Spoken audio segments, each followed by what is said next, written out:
और इस मुद्दे पर बातचीत करने के लिए हमारे साथ संघ विचारक राकेश सिन्हा फोन लाइन पर मौजूद हैं। राकेश सिन्हा जी, महबूबा मुफ्ती ने अपना जो स्टैंड है वो बता दिया है, बीजेपी का स्टैंड सबको मालूम है। अब बड़ा सवाल आपका क्या कदम होगा, क्योंकि उन्होंने साफ तौर से कह दिया है कि अगर अनुच्छेद 35A के साथ किसी तरह की छेड़छाड़ आप करते हैं तो कश्मीर में तिरंगा थामने वाला कोई नजर नहीं आएगा आपको।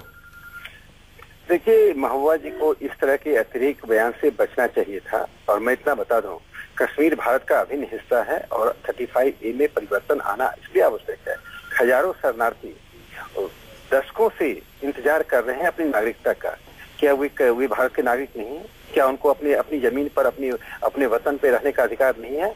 महबूबा जी बता दें, क्या सिर्फ अलगाववादियों को वहां मजबूत करने के लिए 35A बनाया जाए? देखिए, कश्मीर में डेमोग्राफिक ट्रांसफॉर्मेशन बहुत आवश्यक है।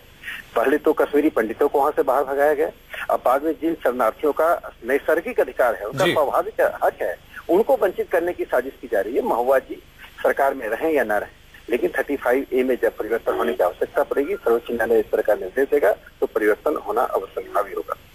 लेकिन बड़ा सवाल यही है कि इस बयान के बाद उन्होंने ये साफ तौर से जता दिया है कि बीजेपी की महबूबा मुफ्ती तमाम तरह की बातें मानती होंगी, तमाम तरह की शर्तें मानती होंगी, लेकिन ये जो अनुच्छेद 35A है, इसको लेकर वो बिल्कुल भी झुकने को तैयार नहीं है।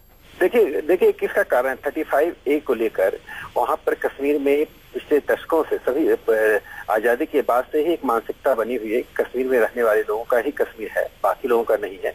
इस तरह की एक पृथकतावादी मानसिकता की जमीन वहां तैयार करके रखी गई है, जिसके लिए नेशनल कॉन्फ्रेंस, PDP, वहां की तमाम क्षेत्रीय पार्टियों में एक प्रकार की सहमति है। इस सहमति के खिलाफ जब कोई जाएगा तो इस तरह की बयानबाजी तो होंगी ही, लेकिन मुझे लगता है कि लोकतांत्रिक प्रक्रिया में मिला जुलाकर सहमति पैदा करके काम करना चाहिए, जिससे देश की एकता, अखंडता और एक आपसी सामंजस्य को भी ध्यान में रखते हुए ही कोई कदम उठाया जा सकता है। बहुत बहुत शुक्रिया राकेश सिन्हा जी हमारे साथ बातचीत करने के लिए।